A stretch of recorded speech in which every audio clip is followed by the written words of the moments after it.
हमेशा हमेशा सबसे पहले लेफ्ट नोड को रीड करेंगे, फिर उसके रूट नोड को रीड करेंगे, फिर उसके राइट नोड को रीड करेंगे। तो किसी भी ट्री के इन ऑर्डर को लिखने के लिए हम बी ए सी जो यहाँ पर आंसर आया है वो रूट यानी लेफ्ट नोड, फिर राइट रूट नोड, फिर राइट नोड को लिखेंगे। ठीक है, अब हम इसके लिए करते हैं कि एक्स वाई और जेड, इसके लिए इन ऑर्डर निकालेंगे। तो इसके लिए इन ऑर्डर क्या हो जाएगा, y, क्योंकि x का लेफ्ट क्या है y, फिर x का रूट नोड क्या है, वो y का रूट नोड क्या है x, और ये क्या है z। p q r में जाएंगे तो सबसे पहले क्या आएगा q, फिर p, फिर r। Is that clear? तो इस तरीके से हम सबका क्या करते हैं, इन ऑर्डर निकालते हैं। ठीक है, इन ऑर्डर ऐसे निकालते हैं। अब हम छोटा सा क्वेश्चन और करें, जैसे सपोज मैं कुछ क्वेश्चंस और बढ़ा देता हूं। मैंने कहा यहाँ पर है ए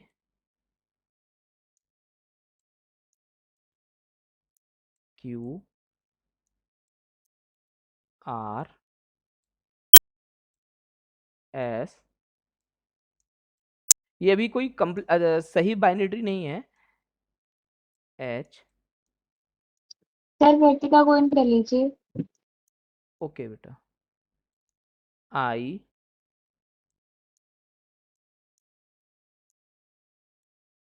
ठीक है। अब आपसे कोई कहेगा मुझे इसकी इन ऑर्डर निकालना है, तो इसका इन ऑर्डर क्या निकलेगा, सबसे पहले देखते हैं। अगर हम मूव करें, सबसे पहले हम मूव करते हैं, तो मूव के लिए हमें पहले एक कंडीशन तो यही है कि हम क्या करेंगे, लेफ्ट नोड राइट, सबसे पहले लेफ्ट नोड लेंगे। इस ट्री के अंदर सबसे पहले लेफ्ट नोड पे जाते हैं, तो हम पहले रूट पे गए, ए मिला, ए के बाद क्यू पे गए, क्यू का लेफ्ट है एस, लेकिन एस का लेफ्ट नहीं है। अगर एस का लेफ्ट नहीं है तो इसका मतलब एस का लेफ्ट नहीं है, तो लेफ्ट नहीं लिखेंगे। हम क्या लिखें, सॉरी यहाँ पे हम बना लेते हैं, नहीं तो गड़बड़ हो जाएगा। यहाँ पे हम ले लेते हैं जेड, एस का लेफ्ट क्या है जेड, तो सबसे पहले हम क्या लिखेंगे यहाँ पर जेड। जेड का रूट नोड क्या है एस, तो हमने यहाँ पे क्या लिख दिया एस। एस के राइट में, अब क्यू पे नहीं जाएंगे, अभी पूरा एक कंप्लीट करना होगा ट्री। जेड लेफ्ट में था, लेफ्ट का रूट नोड था एस, एस का राइट नोड क्या है टी। अब ये हमारी कंप्लीट सब ट्री यहां तक हो गई है। अब इसका रूट नोड क्या है क्यू, अब इस क्यू का रूट नोड क्या है, क्यू के कोई भी राइट में एलिमेंट नहीं है, इसलिए अब क्या हो गया ए। अब ए के राइट में चलते हैं, ए के राइट में चलेंगे, क्या मिला आर, आर को लिख दें नहीं, सबसे क्या पहले मिलेगा आर का लेफ्ट क्या है एच, एच के बाद क्या मिला आर, आर के बाद क्या मिला आई, लेकिन आई लिख नहीं सकते, क्या लिखेंगे के,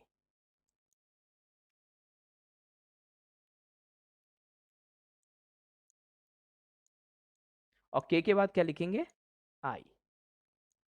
इज दैट क्लियर? तो Z S T Q A H R K I, ये इसका क्या हो गया इन ऑर्डर हो गया। क्या हो गया ये इसका इन ऑर्डर। इस तरीके से हम एलिमेंट्स के क्या करते हैं इन ऑर्डर्स को लिखते हैं।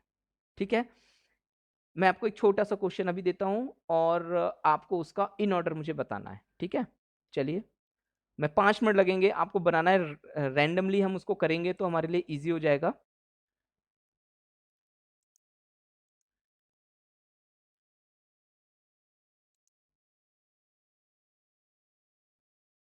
ये है, ये अभी हमने ट्री बनाया था 65 23 85, इसका मुझे इन ऑर्डर बना के दिखाइए जल्दी से। इन ऑर्डर क्या होगा इसका, सभी लोग इन ऑर्डर बनाए इसका और मुझे आंसर दें, मैं यहाँ पर इसका आंसर भी लिख दूंगा। जल्दी से बनाए, मैं 5 मिनट दूंगा, इन ऑर्डर बनाएंगे। और जिसको कहीं भी डाउट है, डाउट होना भी चाहिए, अगर डाउट होगा तभी उसकी प्रॉब्लम सॉल्व होगी, अगर डाउट नहीं होगा अभी तो फिर वो डाउट कैसा है उसका हमेशा के लिए प्रॉब्लम हो जाएगी। तो सबसे पहले इसका इन ऑर्डर निकालते हैं, तो इन ऑर्डर क्या आएगा। सर क्वेश्चन एक बार रिपीट कर दीजिए। आपके सामने एक ट्री विजिबल हो रही है, यस सर। इसका इन ऑर्डर निकालना है।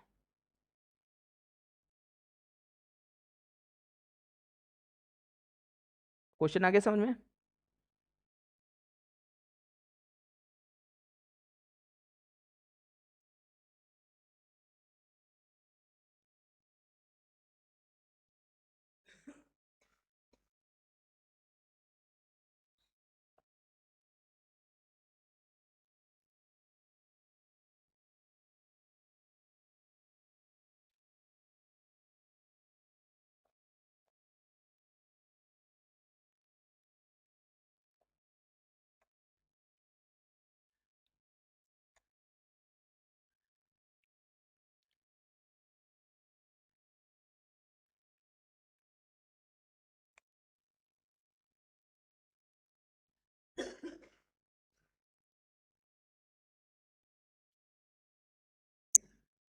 सर हो गया।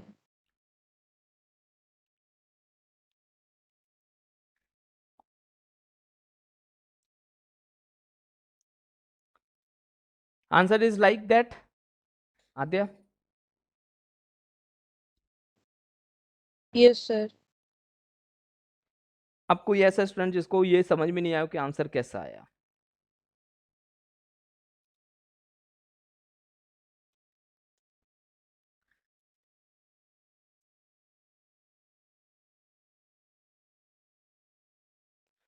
All of you understand the what the question? आपको ये गिवन ट्री है, उसका इन ऑर्डर निकालना है। इन ऑर्डर का प्रोसीजर है लेफ्ट नोड, फिर रूट नोड, फिर राइट नोड।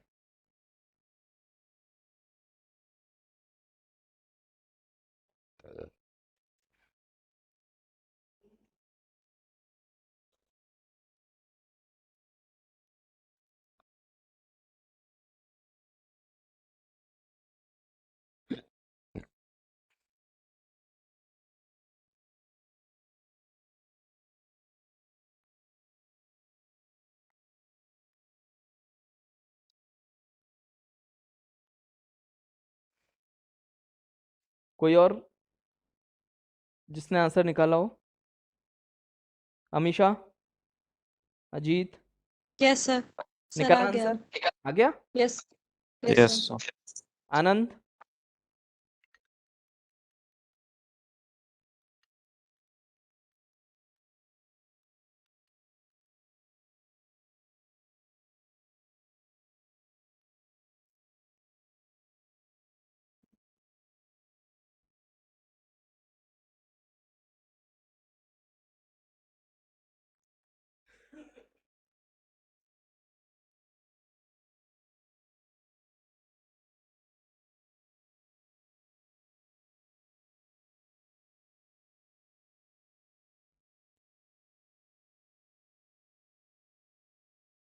चलिए अब हम आपको बताते हैं कि ये इन ऑर्डर हो गया। इन ऑर्डर में किसी को कोई डाउट नहीं है? कोई भी डाउट नहीं, यानी सभी को आ गया समझ में। अब हम बात करते हैं प्री ऑर्डर कैसे डिफाइन होता है।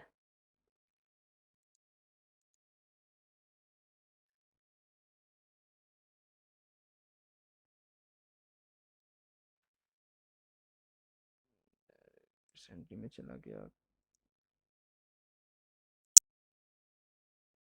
1 मिनट।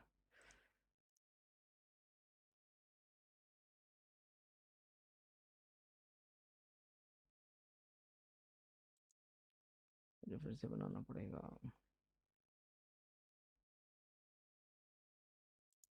चलिए अब हम बात करते हैं न्यू डॉक्यूमेंट पे चलते हैं।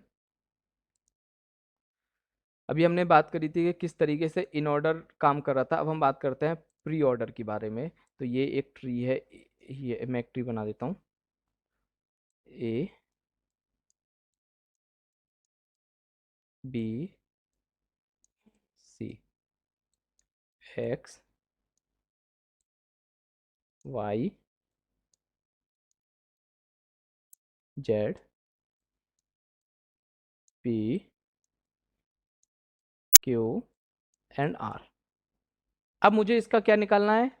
Pre order. और प्री ऑर्डर के लिए हमने पहले से, आपने अगर नोट किया होगा तो प्री ऑर्डर में होता है क्या? नोड, लेफ्ट और right node.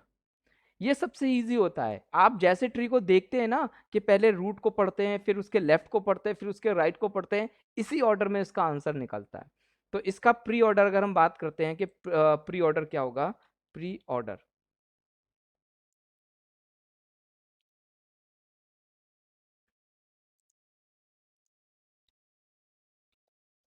Pre order N L R, ठीक है ना?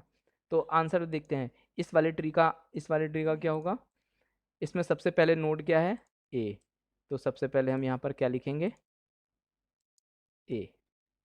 उसके बाद नेक्स्ट नोड क्या है? बी। तो अब हम क्या लिखेंगे यहाँ पर? बी। ठीक है, अब उसके बाद क्या आ जाएगा? सी। तो यहाँ पे नेक्स्ट नोड क्या आ जाएगा? सी। तो यहाँ पर हम क्या लिखेंगे? सी। यानी सिंपल सा फॉर्मेट है। अब यहाँ पर एक्स वाई जेड था, तो रूट नोड क्या है? एक्स, उसके लेफ्ट में क्या है y, और x के राइट में क्या है z। p q r में चलते हैं, तो सबसे पहले रूट नोड क्या है p, और लेफ्ट नोड क्या है q, और राइट नोड क्या है r। ये हो गया इन ऑर्डर। अब हम इसी में अगर हम बात करें कि पोस्ट ऑर्डर क्या होता है, तो पोस्ट ऑर्डर क्या कहता है, लेफ्ट भी लो, राइट लो, उसके बाद रूट नोड पे जाओ। तो इसी के आंसर चेंज हो जाते हैं, इन्हीं के आंसर क्या हो जाएंगे, चेंज हो जाएंगे। सबसे पहले तो रूट नोड लेते थे, अब यहाँ पर पहले वाले डायग्राम का जो आंसर आएगा वो आएगा सबसे पहले लेफ्ट नोड यानी बी, उसके बाद उसी ट्री का राइट नोड क्या है सी, फिर इस ट्री का रूट नोड क्या है ए। सेम एज इट इज यहां पर क्या आएगा वाई, जेड, एक्स, और यहां पर क्या आ जाएगा क्यू, आर एंड पी। ये क्वेश्चन एमसीक्यू में पूछा जा सकता है, आपको एक ट्री दे दी जाएगी और ट्री से आपसे कहा जाएगा बताइए correct in order, pre order या पोस्ट ऑर्डर क्या है। Then you have to find the correct in order, pre order and post order. और इट इज इजी, क्योंकि अगर आपका पेपर क्वेश्चन पेपर मैनुअल आपको मिलेगा और डायग्राम डिफिकल्ट है डिजाइन करने में, तो मैनुअल पेपर में तो आराम से हो जाएगा, कैसे ट्री बनानी है, सर्किल बना दिया, उसके अंदर नंबर लिख दिया और ये आंसर दे दिया, दैट सिंपल, राइट। तो इस तरीके से आपको इन ऑर्डर, प्री ऑर्डर और पोस्ट ऑर्डर को क्या करना है, आइडेंटिफाइड करना होता है और फाइंड करना होता है। I share the questioners number of the questions in the group and you create the binary search tree first, then find the in order, find the pre order and find the post order in the question paper. ठीक है, तो यही आपका है आज के लिए, इतना ही सफिशिएंट है। मैं सभी से कहूंगा सब लोग अपने वीडियोस अगर ऑन कर लेंगे तो इट इज गुड।